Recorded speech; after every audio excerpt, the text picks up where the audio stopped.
Loveline is meant for an adult audience. Loveline may contain sexually oriented content. Listener discretion is advised. Adam Carolla, Dr. Drew. I'm not modeling anymore for the two of you. Loveline. Yes, indeed, it is Loveline. I'm Dr. Drew. Adam Carolla will be here momentarily.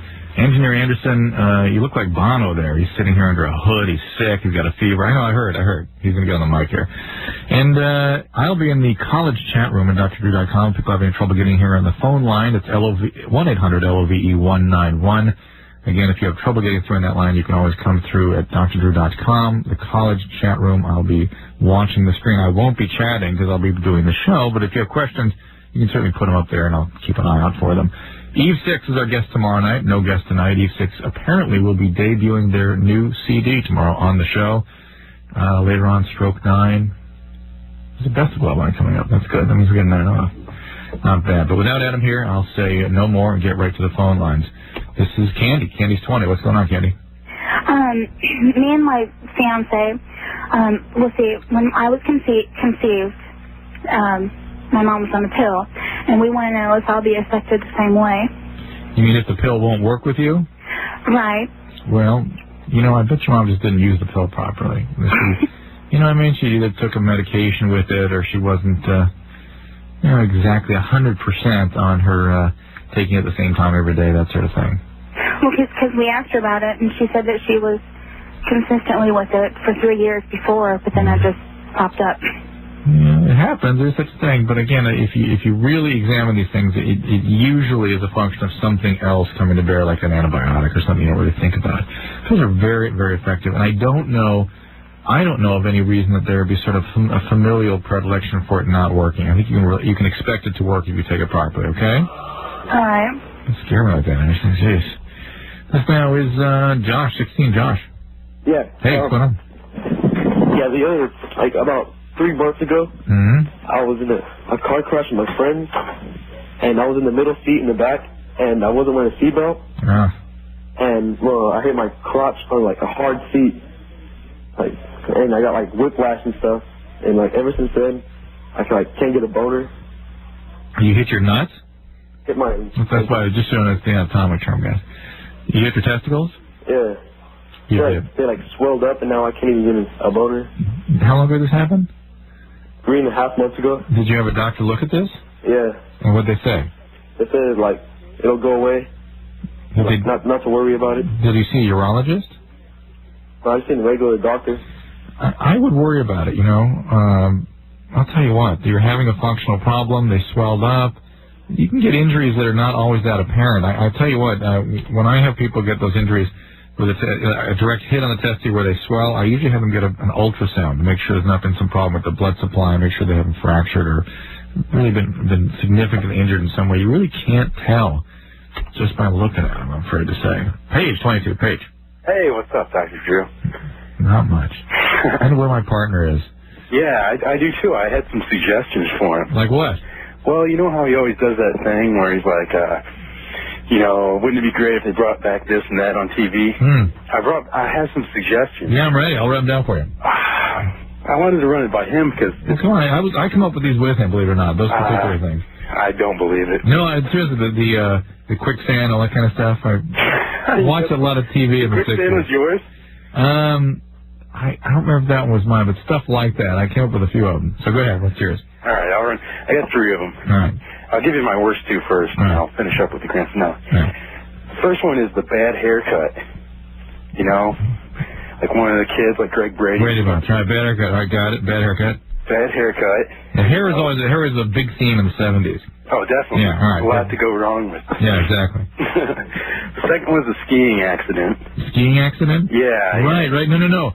The person with the huge cast, the leg up in the lodge. Right, got it. Right, with like the lodge bunny. Yeah. All right, good one. My grand finale is the 2 dates during one night. Where they're running back the Flintstones. Right. Where he's got a bowl and to take his wife out to a fancy restaurant. Well, I was thinking one guy having 2 different dates with 2 different girls, okay. But the Flintstone reference works too. All right. See? I come up with these things too. All right, Paige, is that what you called about? No. I didn't think so. No. I had a kind of just a trivial question. I'd heard that you put cocaine on your penis? Hang on a second. Sit down. I can't sit here. Yeah, you can. Look like you came off. Were you just on a mafia hit or something? Where you been? I was doing a little PI. What was that? Over at the Playboy Mansion, you know. I ran a little long. I got to apologize. Did it rain or anything? They were concerned about that last night. No, it was beautiful. Everything was great. Fantabulous. All right. So here you are. I can't stand that show. We like that show. Really? Yeah, the Playboy thing for me was like not good. They were working some of the kinks out, but it was good to know. For me, it was show one. Does that guy ever really seriously make anybody laugh, or are there like a little electronic stimuli under their seats or something? Well, it is true. There is electronic stimuli under the seat. Is that the Man Show too? Though, be fair. Every Hollywood taping, there's electronic stimuli under the seat. But Bill's a funny guy. All right. No, it's we like TV where people just sit down and talk. And PI is that. I like my favorite TV show to do anyway is The View. God bless you, Drew. Yeah. Mine too. Growing a vagina as we speak. Well, as we talked about last night, if I get old enough, it'll finally happen. That's right. What's Paige? Paige had a couple of 60s, 70s TV references for you. Things that should be brought back into the modern television lexicon. The bad haircut. That ruins you, the Greg Brady gets hair was such a thing. There was such energy about hair. That, you mean an episode based on getting a bad haircut? All right. The giant full leg cast up in a skiing lodge. Right. Okay, that's a good one. Yeah. Sitting, drinking coffee. And it's a positive thing. It's a good thing because you're going to meet somebody that way. The giant cast. Yeah, the big cast. Yeah, it only happens skiing. Yeah. And it's before the big dance or the big game. Exactly. And then 2 dates in one night, with the paradigm being Fred Flintstone having to go bowling and take Wilma out to a fancy restaurant. Right. It's trying to get two things done simultaneously. And running back and forth. And neither could important that neither know about the other. Yeah, but not only same date, same night, same restaurant. You got to run back and forth from the tables. Like, excuse me, I got to make a phone call. Then you run over and sit down, and the maitre d' comes by and gives you a weird look because you're just at the other table, and you order, and then you say you have to use the bathroom, and then you run back. Yes, it has to be at the same restaurant. Well, the important thing is that two independent things going on that mustn't know about each other. Right. Yeah. So eventually they find out. Yeah. We just couldn't be open with one another. Very good, Paige. All right. My question. I had heard that if you put cocaine on the tip of your penis, you can have some great sex, and if you do it just right, Do you think Paige is having much sex? Put it on. I'll snort it with my penis. I'll just draw a big long line. I'll put my penis down and then later pick up a few peanuts, toss them up in your mouth. That's right. Thank you. If you're sorting, I'll give myself a bath with my penis. I'll wash the car later with my penis. Just put it in the bucket. All right. Paige, I have heard it numbs it, and if it numbs it, then maybe you don't have an orgasm as quickly, but it seems like a kind of expensive way to go. I have heard of this. I've never actually spoken to somebody who's done it. But Coke originally was produced as a numbing agent, a topical numbing agent. But numbing your penis doesn't necessarily prevent it from unloading. You'd be better off just doing the blow, and that way you probably wouldn't be able to have an orgasm in a couple hours. I wouldn't say you'd be better off, but that would probably be a more effective way of suppressing an orgasm. I agree with you. Yeah, cheaper. All right. Thanks, Paige. Hey, no problem. Take care, guys. All right. Let's see. Drew, you ready to go for the switch here? No, I like this. I don't feel funny in your chair. It's fine. Oh, okay. Come on. Jeez. Let me sit here. It's very comfortable. All right. John, 19. Yes. Yeah, John, what's going on? When I have intercourse, my girlfriend screams, and I don't know why. Uh-huh. Is she dry? A little bit. Is she screaming in pain? Mm-hmm. Do you have an exceptionally wide penis? Yeah. You do? Yeah. All right, well, there you go. Oh. Use some lubrication. Take it nice and slow. What is it you're asking? He's just blowing his horn. Hang up on him, Drew. Okay. He's just blowing his horn. He has extremely wide penis, and he does damage to his girlfriend's parts when he has intercourse. Also, like he didn't understand why a woman would make noise during sex. Well, listen, here's the thing about the ladies. You got to juice them up a little bit before you get to business. And I don't mean with the booze. I mean, you got to get the juices flowing with the foreplay. You know? You do that, get them going, put a little lube on, and then you go to town. Janie, 16. Yeah. Hey. Hey. What's up? Not much. I lost my virginity earlier today, and the condom fell off.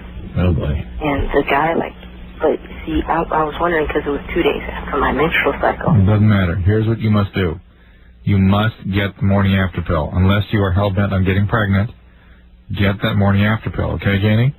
Okay. Do you understand what that is? Yeah, don't you need like a parent's signature or something? Not to my knowledge. Depending what state you're in, but go to Planned Parenthood. They should be able to give you that without any difficulty. You can also call 1-888-NOT, N-O-T, number 2, late, L-A-T-E, 1-888-NOT-TOO-LATE, and they can usually refer you to somebody who can get the pill for you. Did it just slide off? Yeah, it just like slid off, and the thing is, he didn't like ejaculate it. He put it in like once, and then he realized it was off. And so, we freaked out and did something like we bought spermicide and put it in after. Fantastic. It must have been a lovely deflowering you had there. I know. Something your grandchildren will cherish. I know. So he never had an orgasm. No. Yeah. Hey, Drew, I know technically we're supposed to tell people to do this stuff. The morning after pill. Yeah, but, 2 days after the period, he never has an orgasm. He puts it in, the thing slides off. And I was using the rhythm method, too, and, they said that it was safe, after your period for, 3 days. I thought you were a virgin, though. Yeah. So the first time out... my period. She had it all mapped out. Yeah. Well, listen, it should be, because most women ovulate, 15 days or something. 18 in there, but it's not 100%. I still think... But he didn't ejaculate in you, right? No. All right. So it's probably not that big a deal. If I were you, I would still do this. I would suggest you take the morning after pill. But I would look into getting it just to have it anyway for the next time. Yeah. All right, Janie? Okay. All right. Okay, thank you. God bless you. Enjoy. That was a great time out. Oh, what? Losing your virginity, you know what I mean? It's so bizarre, so awkward, so painful, so humiliating. The condom comes sliding off. I bet the condom slid off because he was having a little trouble with his erectile function. Yeah, which is a very common thing first time. Then it's, let's grab some, spermicide and ram it up you and see if we can't kill whatever I may have dripped in you. I mean, talk about uncomfortable. All right, Tony. Yeah. You're 20. What's up? The other night, I had a girl over at my house. Everything was on. We were getting out on my couch. We came upstairs to my room, and I wasn't able to. I didn't get erect. We couldn't spit it out there. Yeah. It was like that episode where Fonzie had to say he was wrong. He was like, I was. He just couldn't say it. I can't remember if it was sorry or wrong or maybe both, but the point is Tony's like, yeah, it's just a lady. We went upstairs, and I couldn't. I mean, what it is my penis went. Beep, beep, beep, beep, beep. All right, so you had a little difficulty. Is this the first time this has happened? No, this is actually my second time. But the first time, I was at some girl's, my grandma's house. But the situation was really bad. It was really late at night. Her grandma was in the front room, and her all right, so you were anxious that time. But it was a bad situation. I wasn't able to perform on that one. You've had sex a number of times. About twice. Oh, okay. So both times it didn't work. No, once after it worked after that one. It worked twice after that. This one. I don't know if it was the situation. I came upstairs and they ruined the moment or. Yeah, it's look. You need to sort of. What do you call that? Your break-in person. Yeah, is this the same girl every time? No. Okay, here's what you need to do, Tony. You need to find one girl that you like that you can kind of work things out with. Do you understand? There's a key to that. You have to have somebody you actually care about. Yeah, and stretch for you, Tony. And you need to just sort of work it out, get comfortable. You know that first person? Put him on hold, Drew. I don't want him chiming in. But there's that first person. There's the first person you have sex with, and then there's the first person you walk around naked with. You know what I'm talking about? Right. And it's not usually the same person. We all have our little encounters, our little drunken this and that at the party or in the car. But then there's that one person. I don't know when that. What do you think the average age for that? Yeah, I mean, a lot of 19, people... 20 probably. Yeah, a lot of people have that first girlfriend at 15, 16, but that's not usually the break-in person, unless they stay together for a number of years. But usually somewhere around 19 or 20, you meet somebody, you're a little bit older, you're a little bit more confident, you've had a couple of sexual encounters before this, nothing too meaningful, and you stay with this person for a little while, you work it out. You do all the positions, you walk around nude. But the fact that you're able to do all those things is because your anxiety levels are down, and when anxiety goes down, male function is much, much better. Yeah, it's no different than a friend you know. It's no different. It's like, how's your anxiety level on the first date as opposed to someone you've been with for a couple of years and you go out to dinner and a movie? Right. Thank you. How was PI, by the way? What did you talk about? It was just nothing but sex. It was just pure debauchery. Yeah. I left her feeling like, I got to get back on that show and sort of do it meaningfully. Steer it back away from Sodom and Gomorrah. Yes. Yeah, I think Bill got caught up with Hef over there in the mansion. Here's what went on. Drew did it last night. I did it tonight. They're doing, because it's sweeps, I believe. I'm sure. They're doing politically incorrect from the Playboy. By the way, they had it beautifully set up. Do you see the picture coming in and out? Well, that was the big... No, I didn't see the monitor. Oh, it's beautiful the way they photographed it. The Playboy Mansion is going to be the home of PI for the entire week. And they had beautifully lit, all outside, it's all by the pool. If anyone who's listening hasn't been to the Playboy Mansion, it is everything you've dreamt it would be. And by the way, I imagined what that was going to be was like us around a table in the library or something. I had no idea they were going to have a big elaborate thing. It's outside by the pool, and a bunch of sort of celebrities wandering in and out, and then just a whole bunch of good-looking extras, maybe 300. It basically looked like a swinging cocktail party. And there's Bill Maher wearing a smoking jacket, sitting on a velvet sofa right in front of the pool, and everyone's sort of gathered around a la Playboy After Dark, which is... a show that Hef did in the 60s, probably out of Chicago, though I can't remember. And it was a good time. I saw a few celebrities, had a nice time. Jeff Bridges, the actor, who was a pretty big name guy, like ran me down. He was like, "Hey, Adam," He came running up, wanted to do the show, and I'm sure I'll never do it. He wants to do the man show? No, he wants to do Loveline. Oh, no kidding. Yeah. That's a big deal. Yeah, he'll never be here. But the point is he ran me down. That's nice. So talked to Howie Mandel, who's now bald. No. Oh, yes. What? Shaved head. Why? You know, because when you're a Jew and you live in the hills, you gotta keep your edge, you know. You gotta shave your head. We met his wife and some of his kids. They were really nice people. Yeah, Howie Mandel's like the world's nicest guy. Yeah. And I was telling him about the time he told me that during his his boy's circumcision, they took that's Drew's pager, they took the foreskin, they buried it out in the backyard as some tradition would have it. And the dog dug it up and ate it. Oh, remember that story? That's right. Yeah. So it was good, and we just finished I guess he taped like 2 or 3 shows a day. I did the last show. I finished the show and literally ran from my car and thought to myself, what the F am I doing? This is first off, Bill Maher and Hef are shutting the place down tonight, probably 4 in the morning.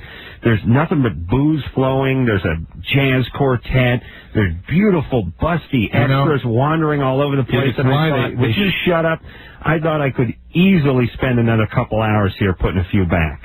And then hide in the dumbwaiter. That's my plan. Jump in the dumbwaiter, get caught in between floors, and just spend the rest of my life there like Bad Ronald, sneaking out at night, eating cheesecake, banging playmates who have had too much to drink and passed out, and then scurrying back to the dumbwaiter. I actually felt very uncomfortable. It was not sort of right environment for me at all. Well, you know, I played. They have the green room waiting. I played that Centipede video game for half an hour, and then went out there, did this thing, was uncomfortable, and left. Yeah, well, they're working it out. And, you know, that's not your dig. No, that's not your scene. That's not my scene. I'm very much at home now. That's your thing, dude. All right, that's my bag. should we take a break, or are you just going to sit there and obsess on the computer? Yeah, I was watching the college chat room at DrDrew.com. There's not too many people in there, and no one's asking any real significant questions in there. So if you want stuff to be discussed on the show, you got to ask a question.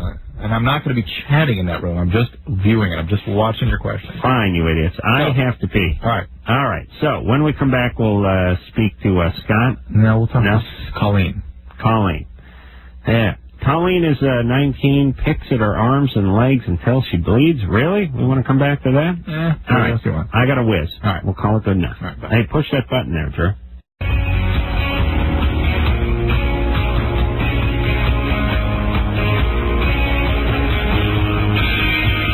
Yep, it is Loveline. I'm Adam Carolla. That is Dr. Drew over there. Phone number 1-800-LVE-191. Fax number 310-854-4455. Dr. Drew's board certified. Hey, listen, I got to apologize to my wife, who got very angry with the fact that I was at the Playboy Mansion last night. She didn't know I was going there. For whatever reason, I screwed up. Oh, please. Was she just called you? Well, it's not funny. It's sad. Wait a minute. What does she care? What are you doing there? I said she would have wanted to come and felt like she was being excluded from this thing. That we were trying to hide something from her. Oh, please. But now listen, Drew, and I know Susan's listening, and this is for her good, and your good, too. Certain things, you got to apologize for. But if you apologize for everything, then it's almost an admission of guilt, and it's as if there was some malice involved or something like that. Now, Susan, I know you're listening. Oh, Drew was the most trustworthy guy on the planet. Drew was running from one job to the next, I'm sure. Drew was there all of an hour and then ran out to do this show and had a miserable time. Was her plan to, follow you over there, caravan? Well, she would have wanted to come. No, she wouldn't have. You're running right out of the place. Well, at least she wanted the chance to go. Maybe she would have stayed. She would have enjoyed it. I wouldn't have. She would have stayed? Yeah. Drinking her Red Bull and anyway, it made her. The point is, it made her feel bad, and that's because of a mistake I made, and I feel bad. Oh, you didn't make a mistake. It's working. What's that? Play it again. I'm keeping it really in. Drew, here's what it's an awful feeling when you make somebody feel bad and you nothing you can do about it. It's like it is, but I got this theory, and and stop reading your chat room thing there when I'm trying to have a heart-to-heart with you. Right. I believe, and I know you're going to agree with this, that sometimes, we've all done this in relationships, where we go to our partner and we go, I know you liked your ex-boyfriend more than me, or who was this other guy, or who's this picture of this guy, or where were you, or whatever.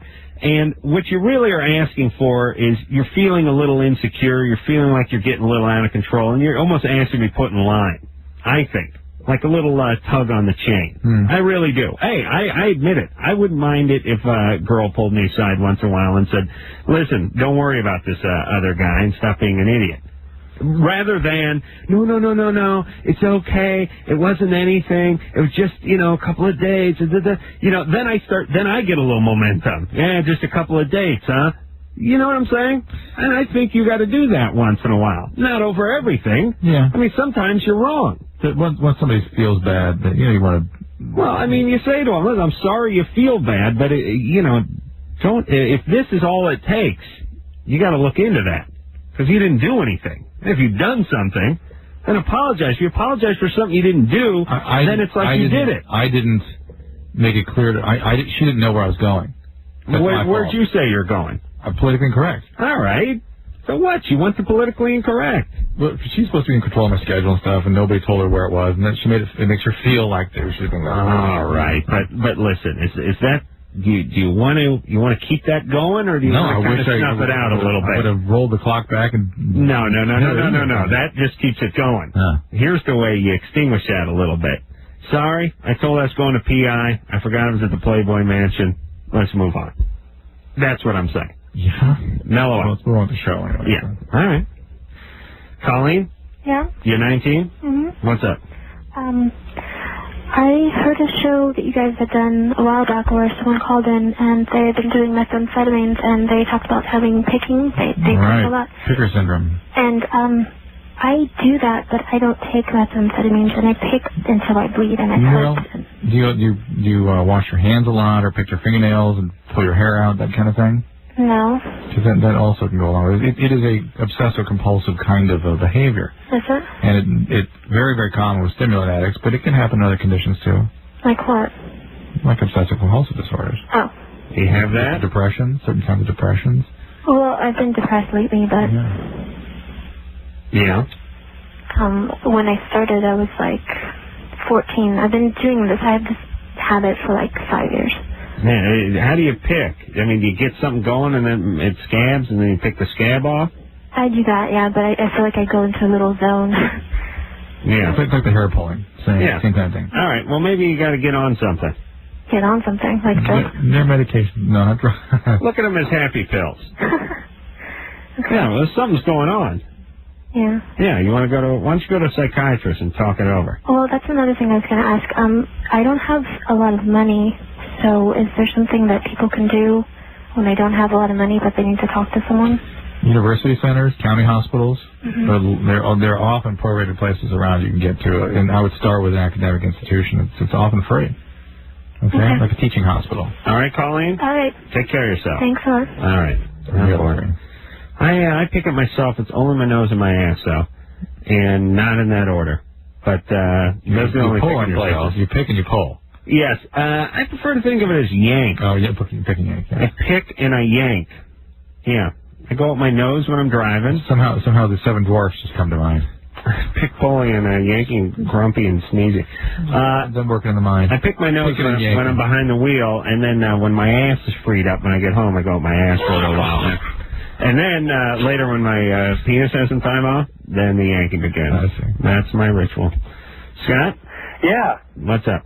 Hi. My wife loves your show, watches it and listens to it every single night. Fantabulous. All right. I've got a question for Drew. Yeah.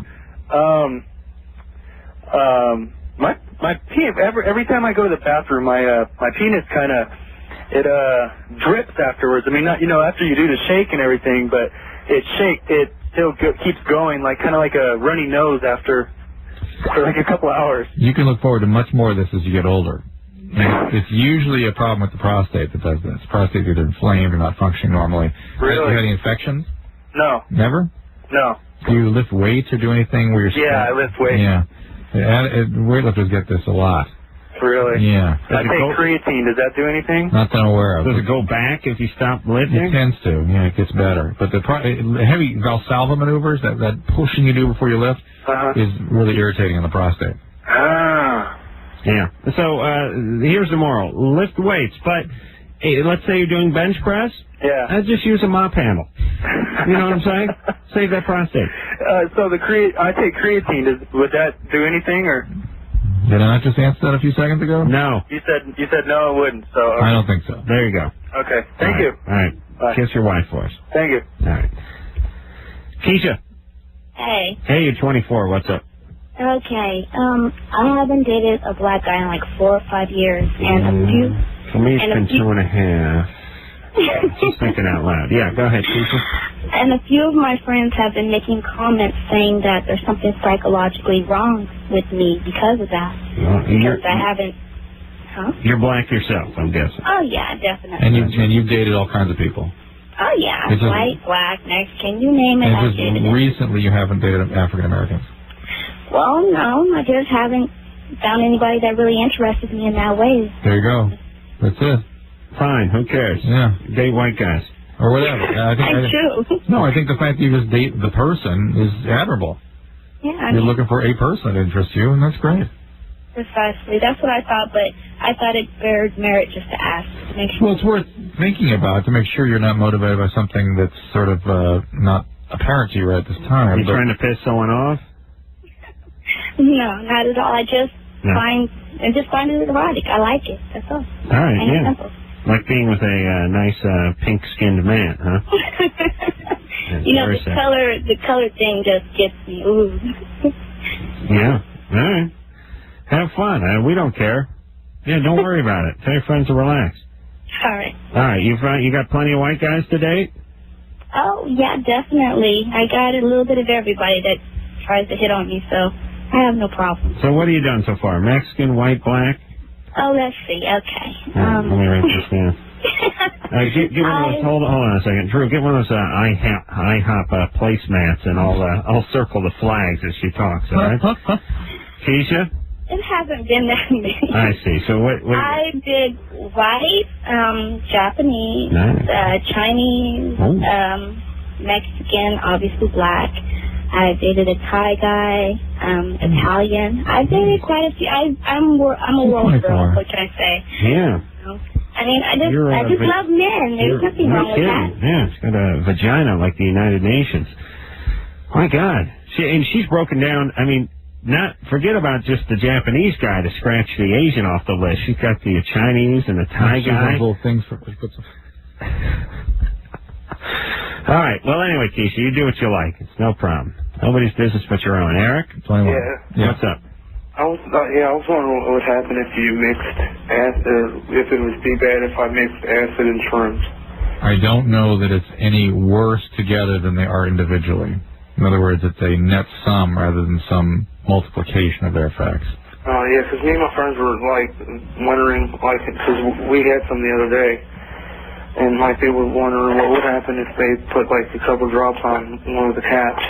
Yeah, but listen, Eric, why bother? Just take the acid or take the shrooms. You're asking for trouble, Eric. You really are going to get yourself in big, big trouble here. I know, and it's retarded, too, because it's like saying, well, I got a pumpkin pie and I got an apple pie. What if I just mash 2 slices together? Wouldn't that be the world's yummiest dessert?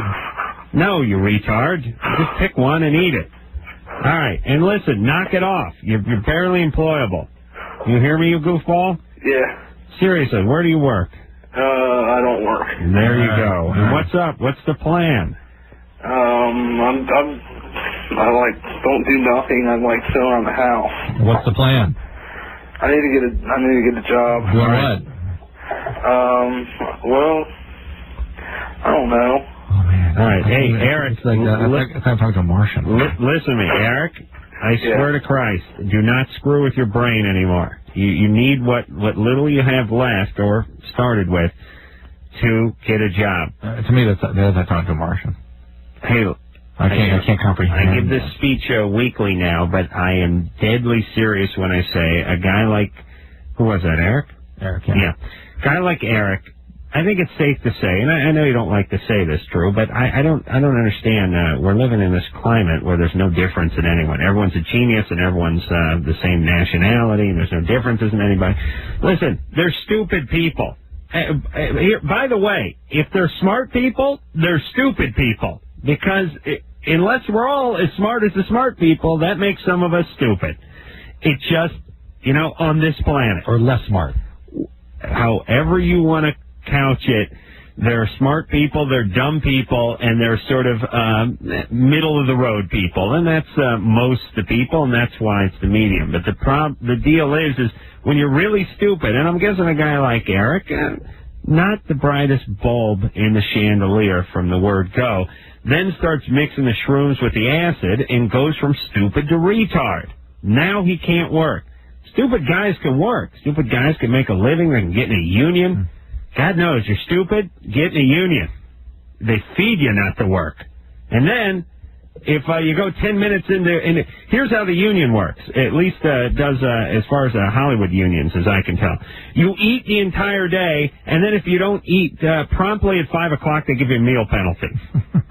It's always the most ridiculous thing in the world. I know all these grips and gaffers want to kill me when we're standing around the stage trying to do a run-through, and the director's yelling, we got a break in 6.5 minutes. And I'm thinking to myself, you mothers have pounded 80 pounds worth of goddamn quesadillas in the last hour and a half. There's literally a woman walking around the set with a tray full of Swedish meatballs and quesadillas nonstop. The only time she goes back in to reload and then comes back out again. Smoothies, whatever she can dip, soup, everything.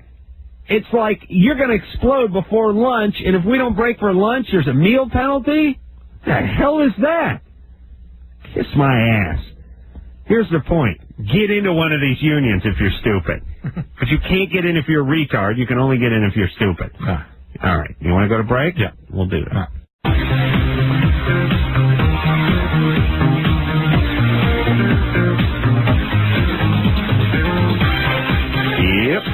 is Loveline. I'm Adam Carolla. He is Dr. Drew. Phone number 1-800-LOVE-191. Eve 6 in here tomorrow night. Yeah.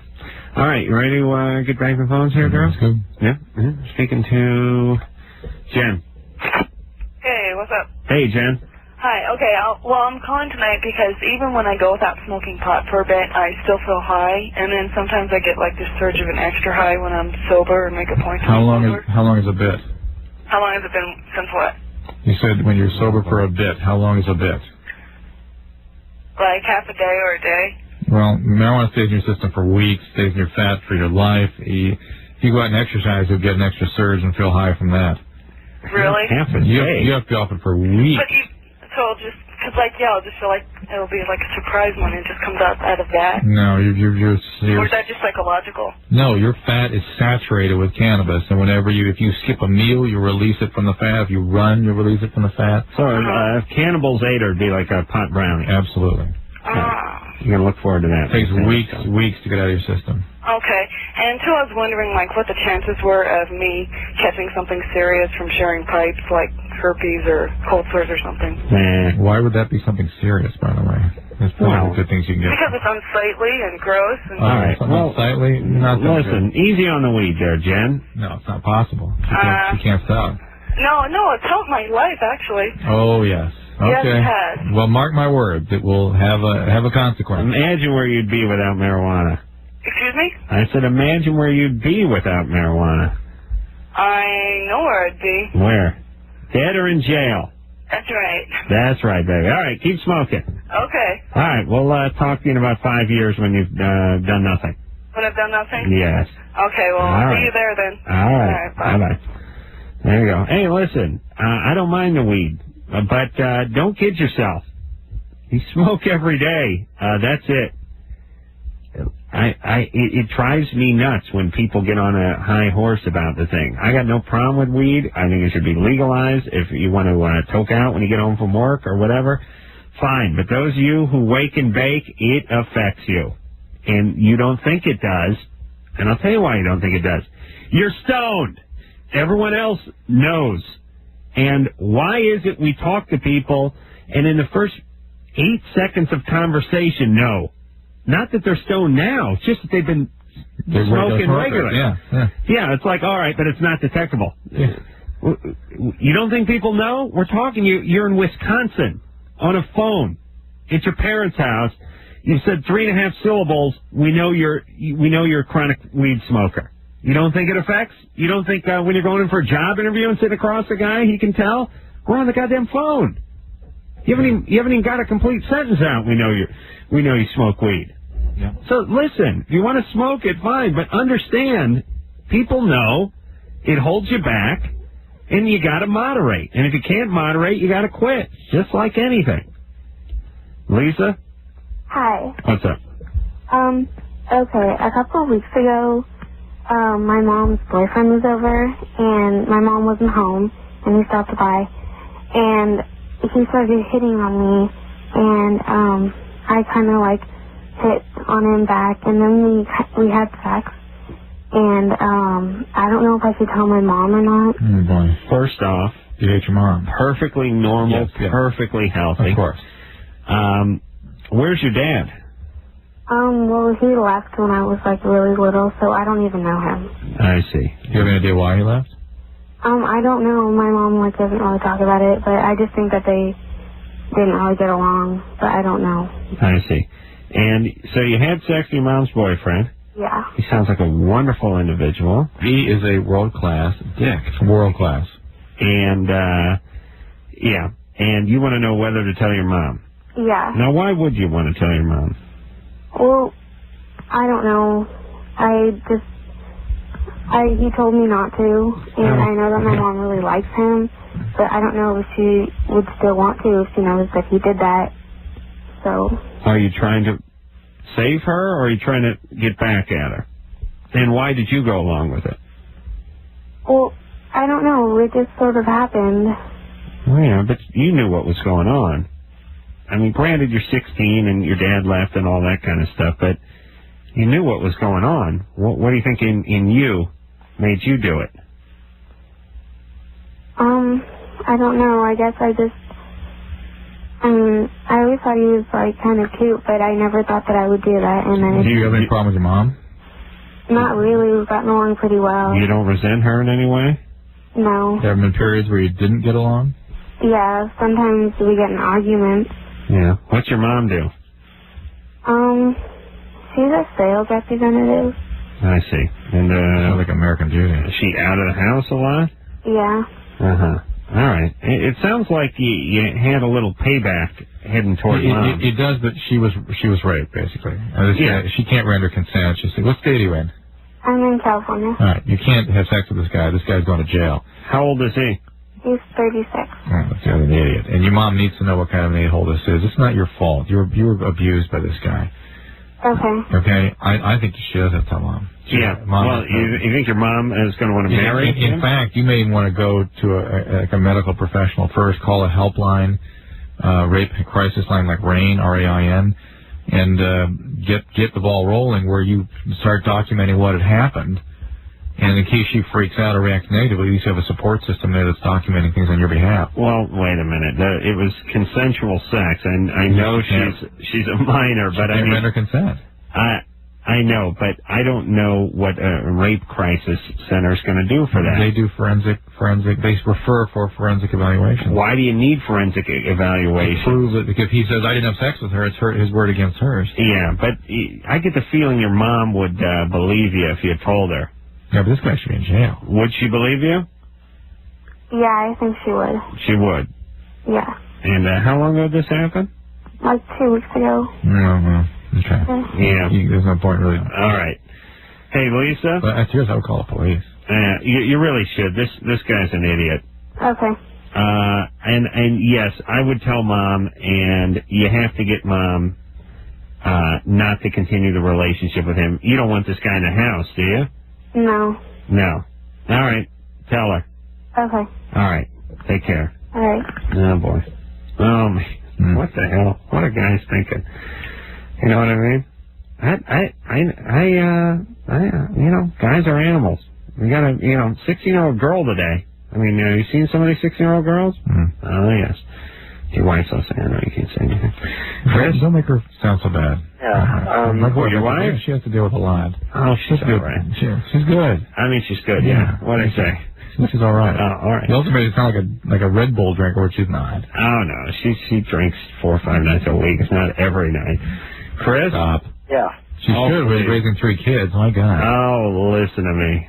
Listen, I'm telling you, Drew, that woman runs roughshod right over the top of you on a nightly basis. You're a prince. Do you hear me?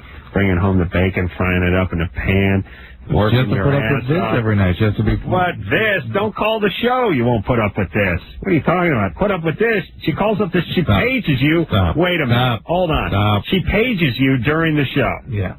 Is that true? That is true. Why does she page you during the show? So that your pager can go off on the air at 10. Because I'm home so little, there's very little time for us to talk. But she's listening to the show. She can page you when we go to break. Well, it's hard to time that. By the time it goes, to breaks over. By the time I get the page. So. What are you talking about?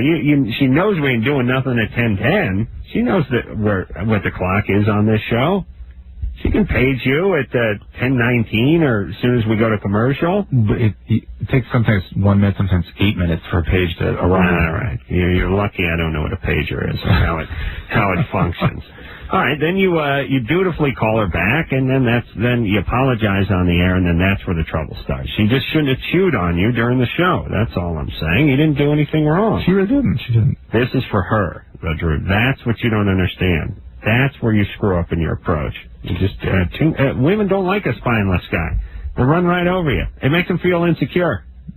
It does. They feel like they're in danger all the time. Dating Gumby. If anything, I want to be dominated. You see that, Chris? Yeah. You're 16. You make her sound bad, though. She's not bad. No, she's not bad. She has her good qualities. She has to put up with a lot. All right. She's got a couple of issues, too. That's all I'm saying. She knows that. I tell her. That's no big deal. That's what the show's about. Chris? Yeah. You're 16. Yeah, I've been in a relationship with a girl for about a year and a half now, a little more, and we decided to break it off. And all right, hold on, we gotta go to break. Sure, you're not gonna run in there and call her, are you? Oh no! Listen, I'm gonna talk to her. Okay. All right, we'll get this whole thing straightened out after this. Yellow. Nick, it's Loveline. I'm Adam Carolla. That is Dr. Drew over there. Phone number 1-800-LOVE-191. Just had a nice conversation with Drew's wife. Got everything all wrapped up, except for the part about Drew getting his ass kicked around the house when he could sell. She's all right. We had a nice conversation. She's great. Let me tell you something what I appreciate about Drew's wife. I don't have this relationship with anybody else except for your wife, Drew. Yeah. I've always had a completely open and honest dialogue with her. Yeah. To the point where, it borders on rude and confrontational and way, way out of bounds. But I have the conversations with your wife that I would like to have with most of my friends' wives, but it's just way too uncomfortable. No, that's one thing that's great about it. She's uncensored. That's it, man. It's there. Yeah. I don't believe she has a liver. I just think stuff goes right through her. There's no filter. It's like as if she was a car, the exhaust pipe would just go straight into the cab. It wouldn't even bother going out the back. There'd be no catalytic converter. There'd be no muffler. It'd just be sawed off right at the head. That's what it would be. I like that.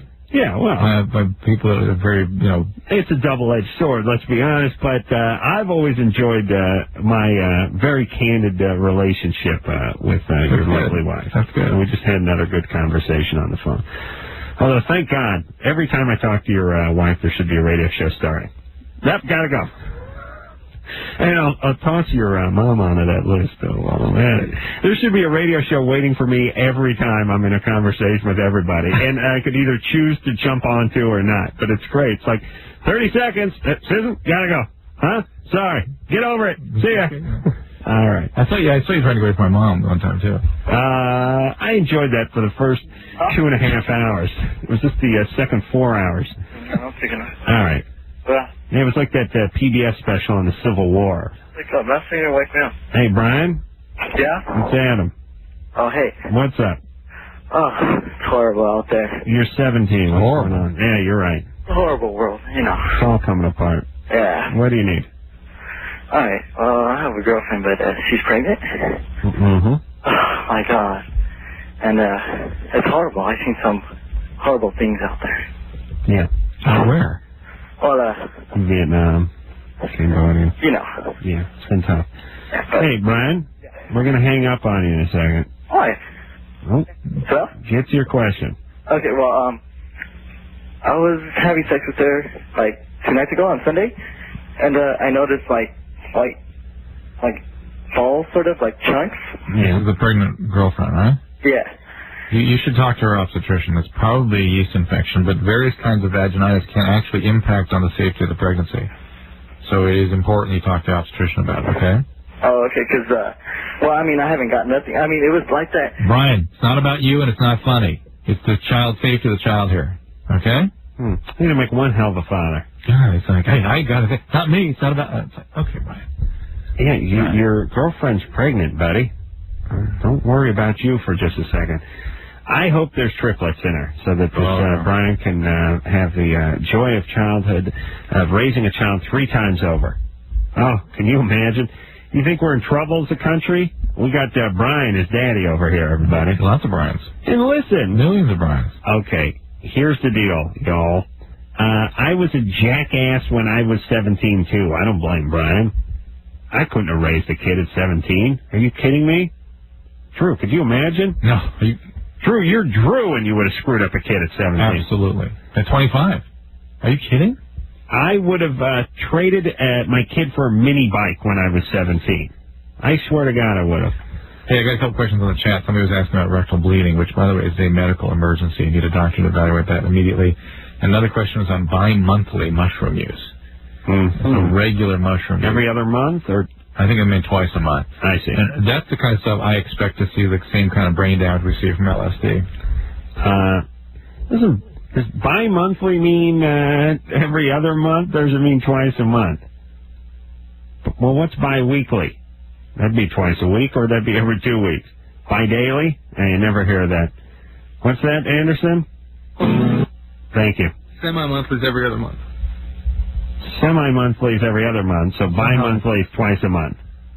Yeah? You're with bi-monthly twice a month? Okay. 60 Minutes airs bi-weekly. 60 Minutes airs bi-weekly, which is twice a week. Okay. Fantastic. Shannon? Yes. You're 27. What's up? I got a question. When I was 14, between the ages of 14 to 17, my brother-in-law fondled me, molested me, whatever. You know, he just basically went at my shirt and touched me there from those ages. He made it a game. Now I'm 27. My sister is still married to him. I'm married. Does he have children? Oh, yeah. I got a niece and nephew. And nobody knows this. My parents were pretty much a close-knit family, so nobody's aware of this. I don't know if I should just, you know, my husband knows about it. And Greg don't do nothing now, but he occasionally makes comments, you know, sexual comments to me. How old is he now?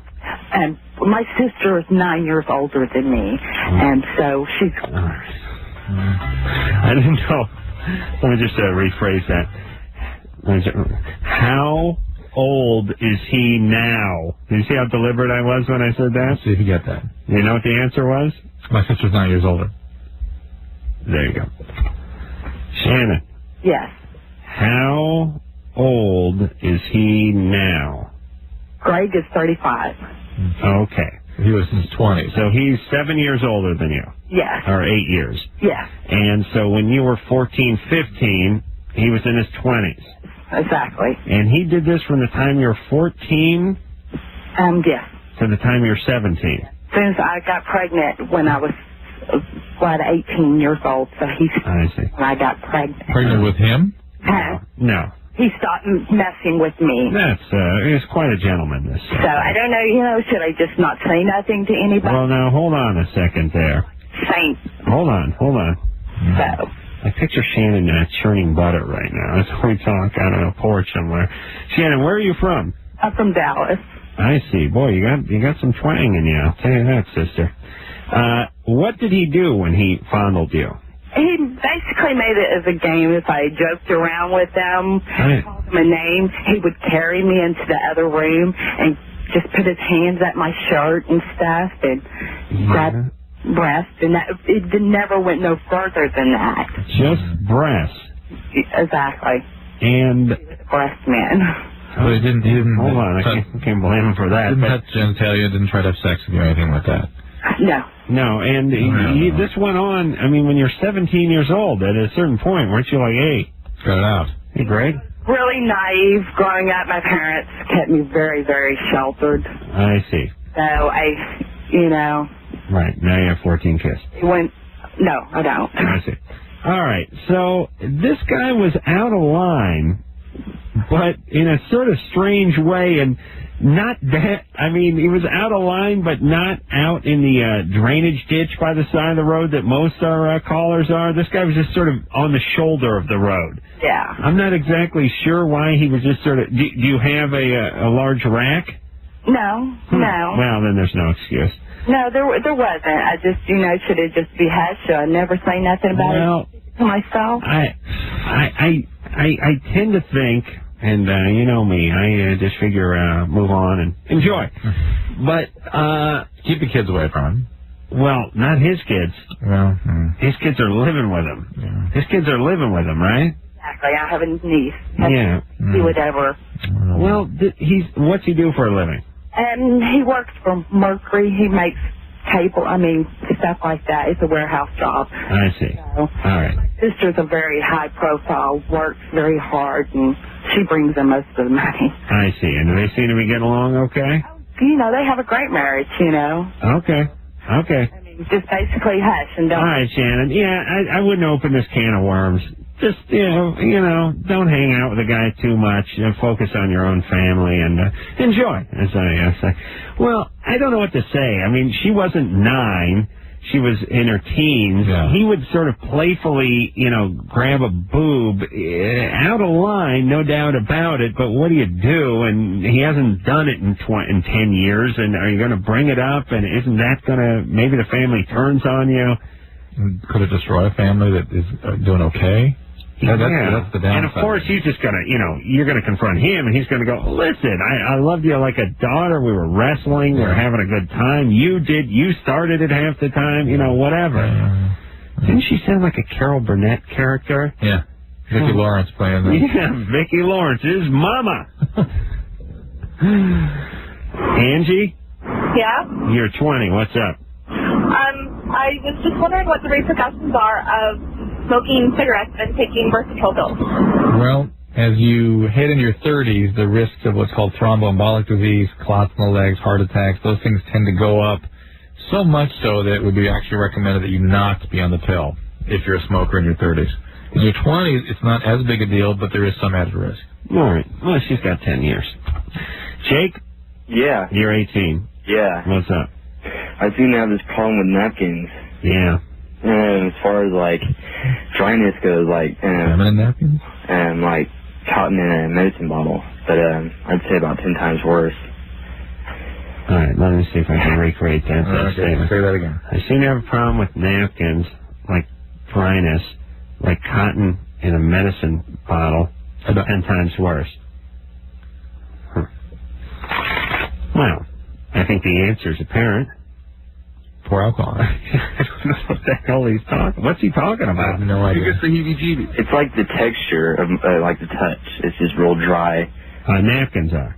Yeah, or any kind of paper product that's... I see. And actually it's escalated for some of my clothes, just, What about bathroom tissue, if you know what I'm saying? Oh, you know what, though? That's something I'll deal with, Yeah, that's right. You're pragmatist. So the texture of paper is like fingernails down the chalkboard for most people, right? It's that kind of irritation. Well, listen, I'm with you on certain things, like notebook paper and stuff sometimes, if you crinkle it up in your hand or something's a little weird.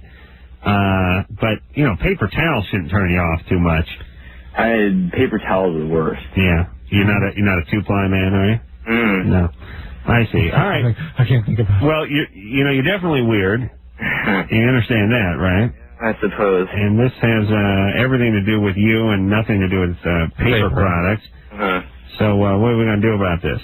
I don't know what to do. There are behaviorists out there that can it's a phobia, basically, and there are people out there that can sort of decondition you out of this. I actually use, dish towels and cloth napkins instead. Well, but not all. Such is life. Yeah, but you got to bring your own napkin when you go to the McDonald's, right? Well, either that or just, I'll tough it out and go wash my hands later. Carrying a handkerchief like they used to do in the old days. Yeah, and then when a chick likes you, she drops hers. Imagine that. Imagine that as a ritual today. Remember the old days, cartoons and stuff? I don't know, Elizabethan days. A woman would catch the fancy of a young gentleman, and she might go over to him and drop her hanky, and of course he'd bend down to pick it up, and then that was the beginning of a beautiful relationship. Imagine that. And guys would pick the hanky up, run, spread it on their belly, and whack off now, and then give it back. Oh my God! That's what I think would happen in today's culture. All right, Drew, you going to take a call there? That was one as well. I understand there, buddy. Jonathan. Yeah. You're 22. What's up? I have a real problem with violence, and it pretty much really scared me earlier today when my sister got into a really big fight with my mother, and she basically put my mother in tears, and I almost put my sister through the glass window that we have in our living room. I mean, this isn't the first time that I've done this either. Yeah. Where's your dad? My dad died back in 93. Was he violent? Not that I know of. He was a really big drug user and used to take me on runs, but before he died, he turned towards the church, and I saw he turned his life around. Well, but you certainly witnessed some aggression. And then God killed him, or how'd that work? He was electrocuted on his job. I see. Yeah, God bless guy. It's like guy peddles drugs for 23 years, finds Jesus Christ, and gets fried at work. Yeah, I'm guessing he's an electrician. Yeah. Yeah, it's a dangerous job, that electrician. People don't know it, especially doing like commercial work, which I'm guessing he did, right? Yeah. What happened?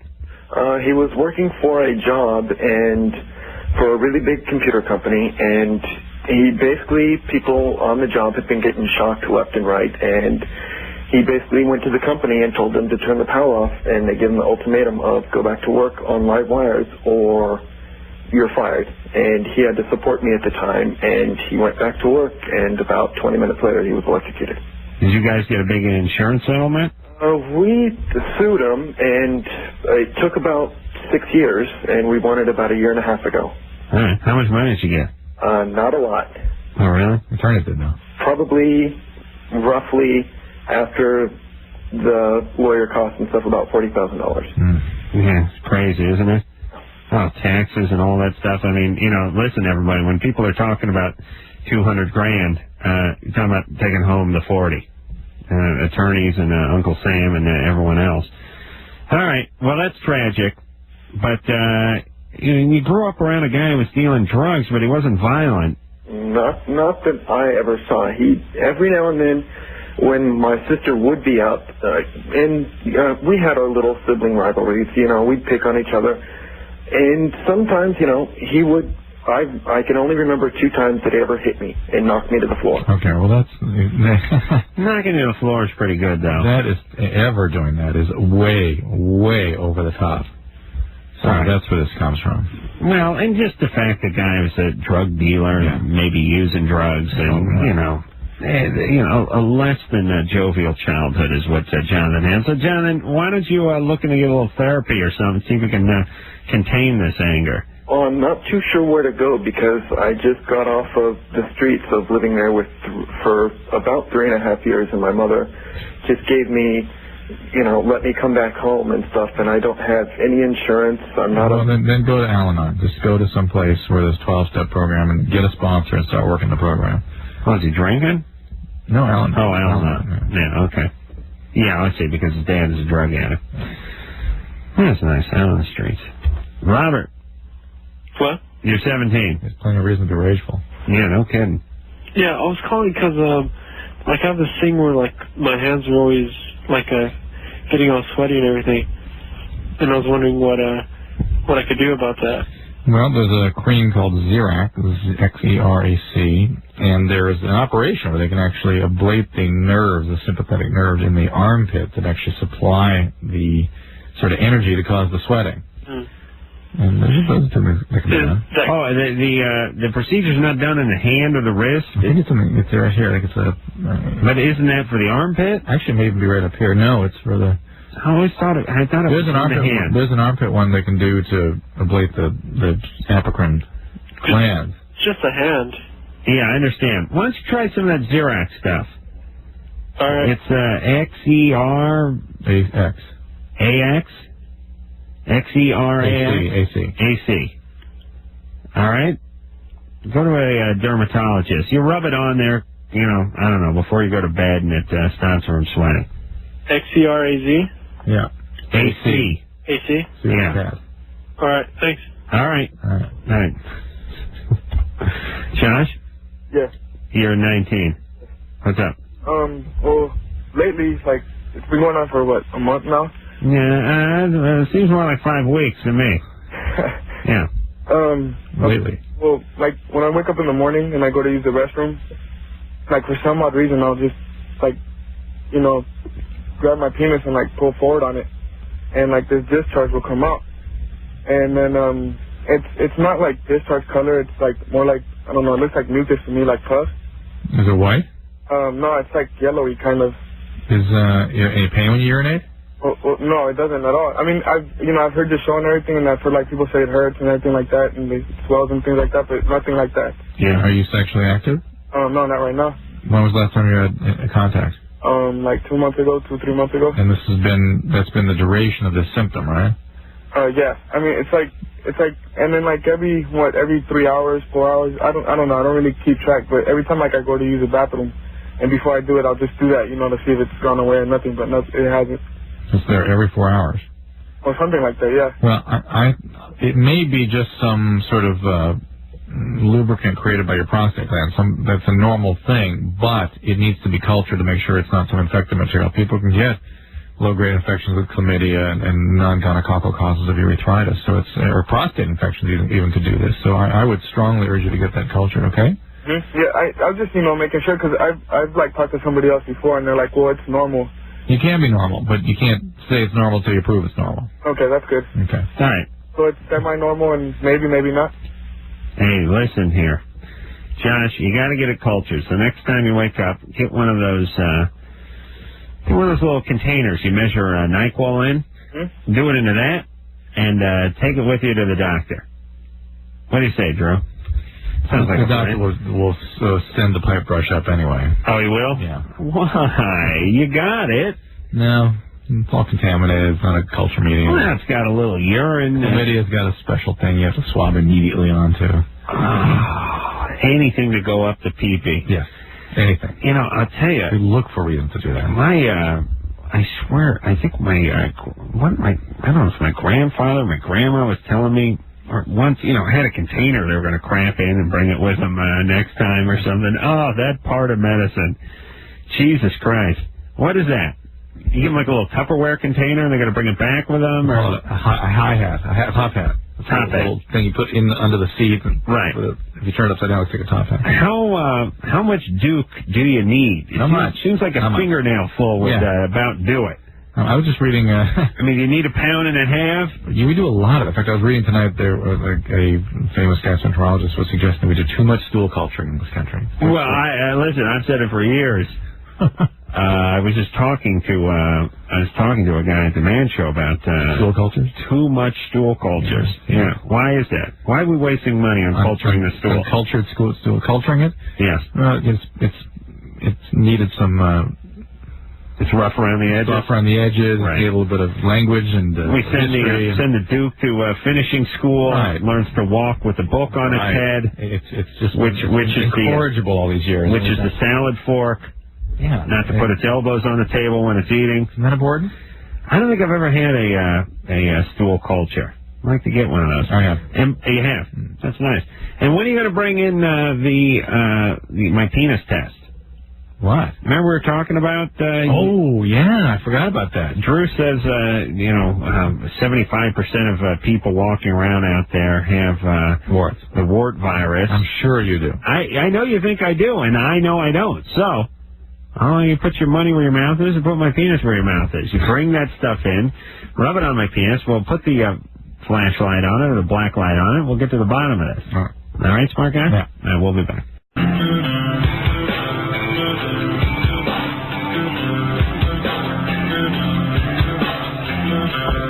Yep, it is Loveline. I'm Adam Carolla. He is Dr. Drew. Eve 6 in here tomorrow night. And let's talk to Alicia. Alicia? Yes. You're 27? Yes. What's up?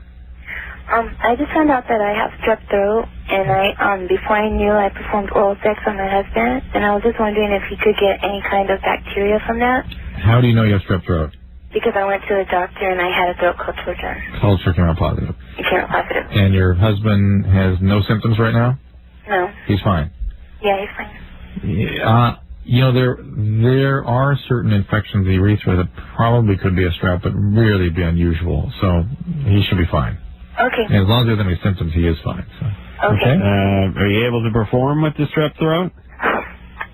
Well, I haven't done it since I found out. I see. But you think you might? Yeah, I think so. God bless you. Thanks a lot. That's a trooper. Okay.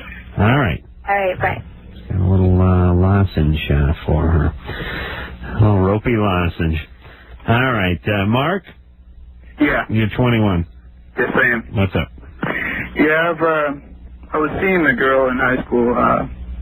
She was a sophomore and I was a senior, and she we got pretty close, and then we broke up, and later on down the road, I met up with her again, and I started falling in love with her, and she contracted genital warts and stuff, and I still, feel strong feelings for her. and possibly even thinking about marriage and stuff like that, and kids. And even, aside from the fact that she has genital warts, I was wondering if you guys, my question is, can I still have kids with her? And Mark. Yeah. You know all the other female friends you have? Yeah. 3/4 of them have virus, have warts. Not 3/4. 3/4. 3/4. I'll go with half. All right. Maybe. Half. Maybe. It's more common than not. Do you understand that? Why are you so freaked out about this? I'm not freaked out. I just, I want to be able to have a relationship. I just, I want to know. It's warts. If you had warts on your finger, would that be a problem? I don't know. All right, but he's not putting his finger up his ass. I understand, but people are freaking out about this thing. Hold on. Mark, you're not putting your finger up your ass, are you, bro? That actually would be a serious thing, because rectal cancer from warts has been associated with. Oh, man, does God hate the gays. He can't stop thinking of ways to torture them. He really can't. You just can't. All right. But the point is, warts are a nuisance. Warts are transmissible. They need to be managed if it's a woman, because they increase the risk of cervical cancer. But hey, if you're getting married, fantastic. Game on. Game on. All right. Vladimir. Uh-oh.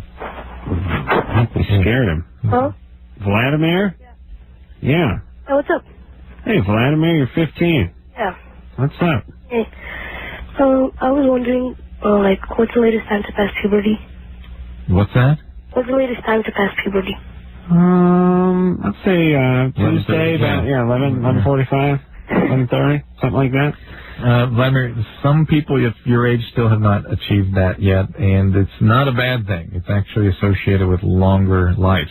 That's right. Lifespan. And it's very, I'm sure, unsettling to you at your age when everybody else looks like King Kong. Especially when your name's Vladimir. You're picturing, you know what I'm picturing? A guy named Vladimir. I'm picturing a guy wearing one of those wrestler unitards with just a single strap over, like the Giants wear.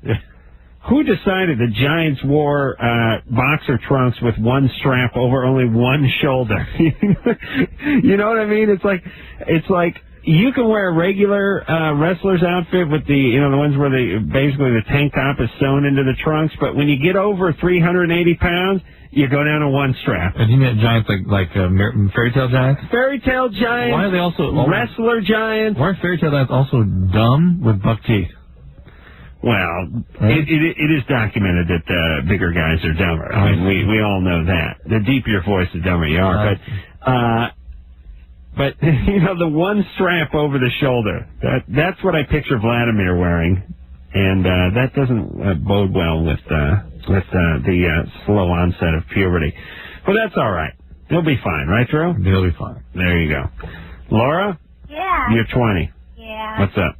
Well, okay, here's the thing. Hey, Laura, just one second. I rarely talk about all the different sort of workups that need to be done to assess whether or not somebody should be concerned about a delay in puberty. And maybe one of these times I'll go through all that. But there's a lot of different medical syndromes associated with it. And certainly he should see his doctor to make sure that all the glands are turning on appropriately. Go ahead, Laura. Hi. Sorry, my friend's talking to me. Okay, so here's the thing. I have been dating this guy for about a week now, and he's really good looking, and he's really nice and, kind, and I am really concerned that he might be gay. He's really nice, really good looking, and it must be. Yeah, well, because this has happened to me twice before, and I was in a relationship for quite a long time that I just got out of, a month ago, and I have strong suspicions that he was probably gay, too. Why?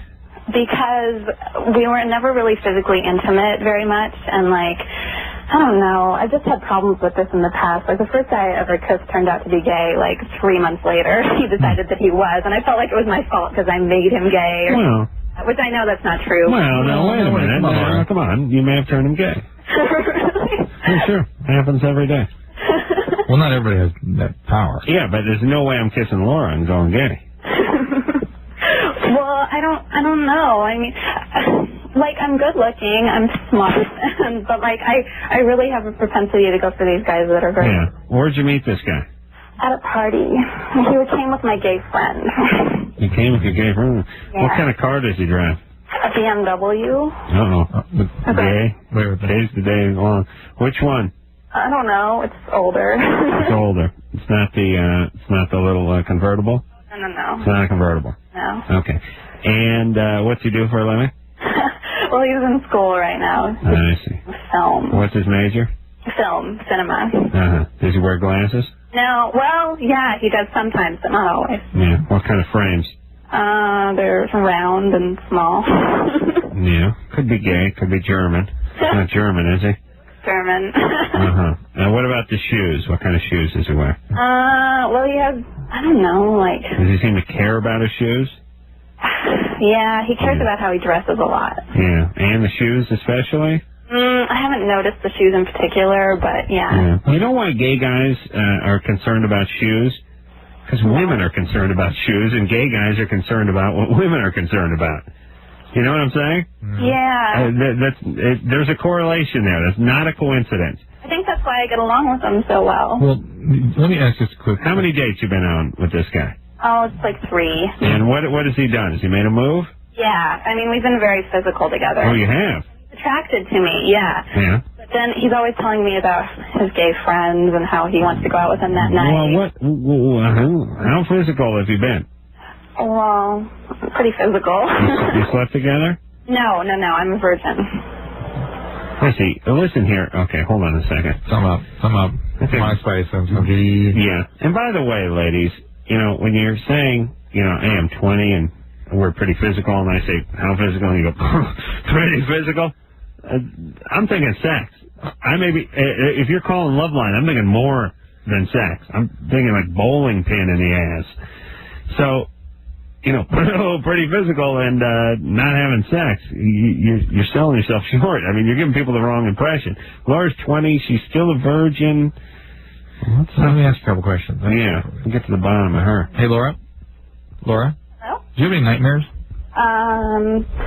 Wow, like once in a while. Do they have any predominant themes, these nightmares? No, not really. What was the last one about? She was raped by Rick Taylor. How did you know? I'm trying to think. My teeth were falling out. I see. There was a lot of blood. Uh-huh. And your mom, what's your relationship like with her? Oh, I have a really close relationship with my mom. We're best friends. Listen, maybe I'm the most jaded guy in the world, but whenever I hear someone say that they're best friend with one of their parents, I think something's up. Why? Because, you know, here's the best you should do with your parents. Casual acquaintance. I mean, that's the most I'd admit. You know what I mean? That's as far as I'd go. Yeah, we're all right. Yeah, he's all right guy. I'm best friends with my mom. That's ridiculous. It's often that's a compensation for something, too. Yeah. Something left. Why are you still a virgin at 20? Well, because I wanted to find the right person, and I haven't found him yet. But I was thinking that maybe this guy might be the one until I had these suspicions that he might be gay. I see. Well, you know, he hangs around with a lot of gay guys. He seems overly concerned with them. He dresses very nicely. You're attracted to him. Yes, very much. On the other hand, he's doing physical stuff with you, right? He's bisexual. And you know, does he seem to have a good erection and everything? Yeah. What are you guys doing? Oh, I don't know if I should say.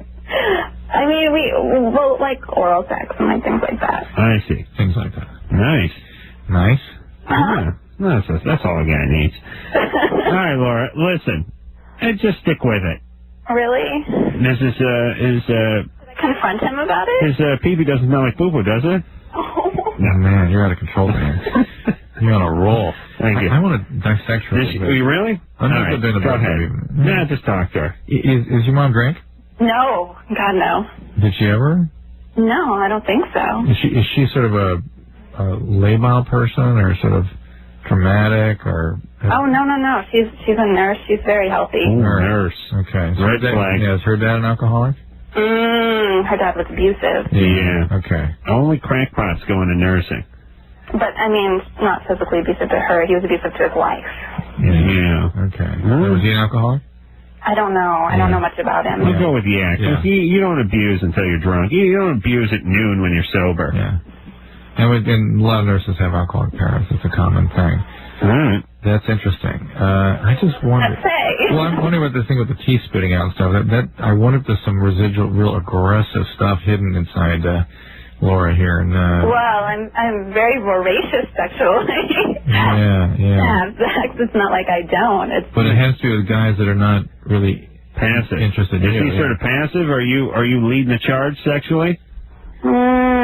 No, not necessarily. No, it has been like that in the past. I think she used the word voracious because I was talking about the oral thing she's got. Yeah. All right. Well, we're going to turn over all the cards and have Arlene Francis weigh in with a guest. I have no idea. Well, she seems to be having okay comment. Don't confront the guy. Yeah. Just let the thing, move forward with the relationship, see where it goes, and don't freak yourself out too much. But if you see the buckles on the shoes, that's a red flag. All right, we'll take a break. We'll be back.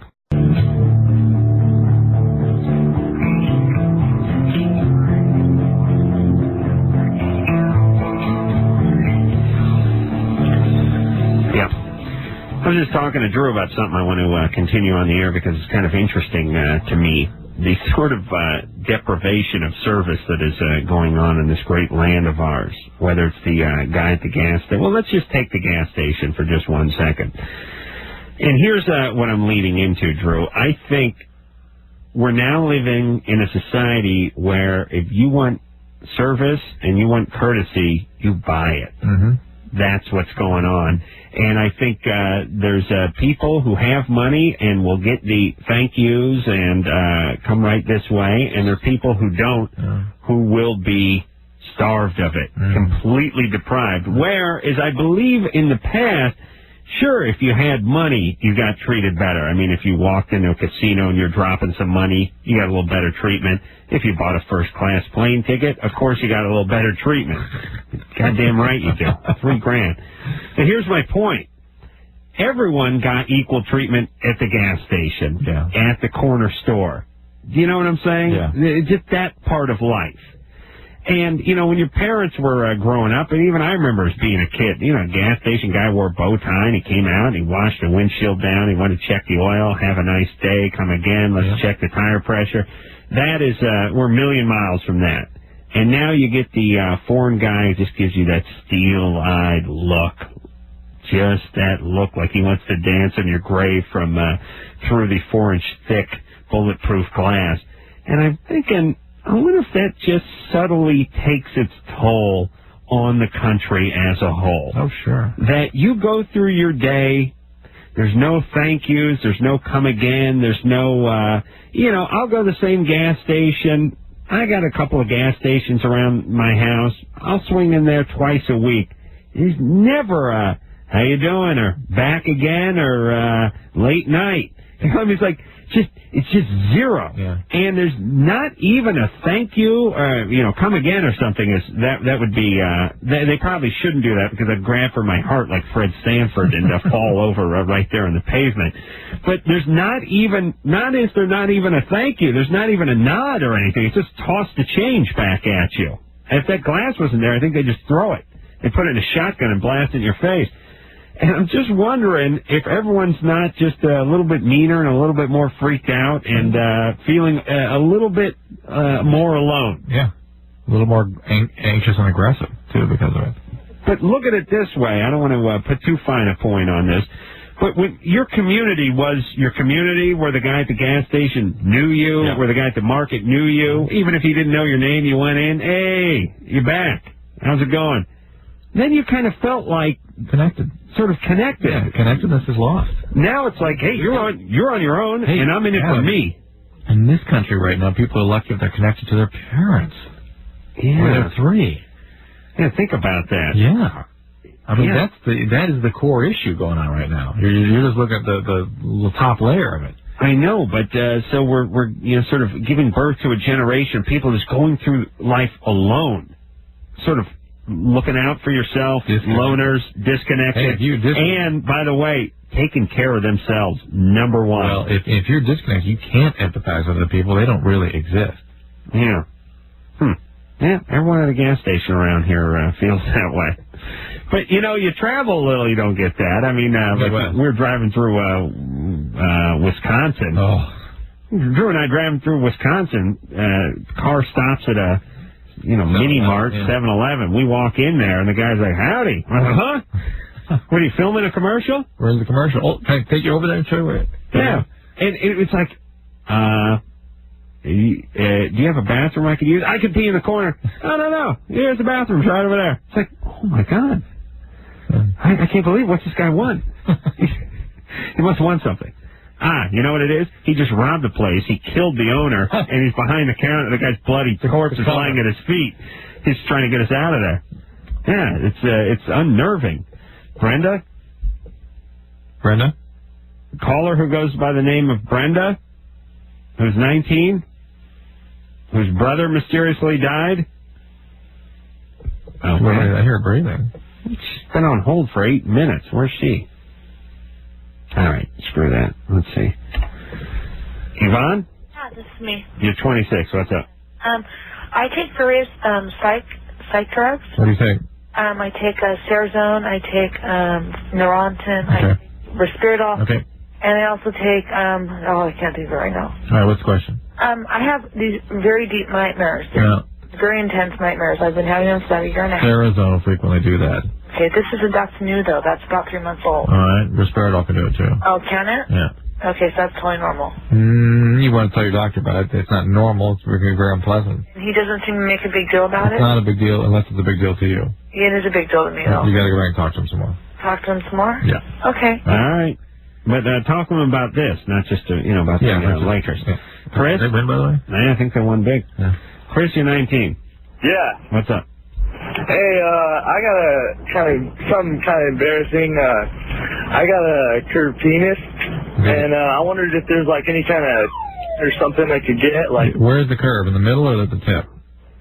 It kind of like towards the end, it curves a little to the right. Because the very tip, that's a circumcision complication very often. That doesn't seem like a curve as much as it seems like a jog once it gets out there. Hockey stick. You got the hockey stick on? It's decent. It goes off to the right, like about 45-degree angle. Well, try some vitamin E, about 800 units a day. Sometimes that will help with these things. Yeah. 45 is pretty steep. You sure it's that steep? Yeah. 45 is halfway between straight and your leg. It's a periscope.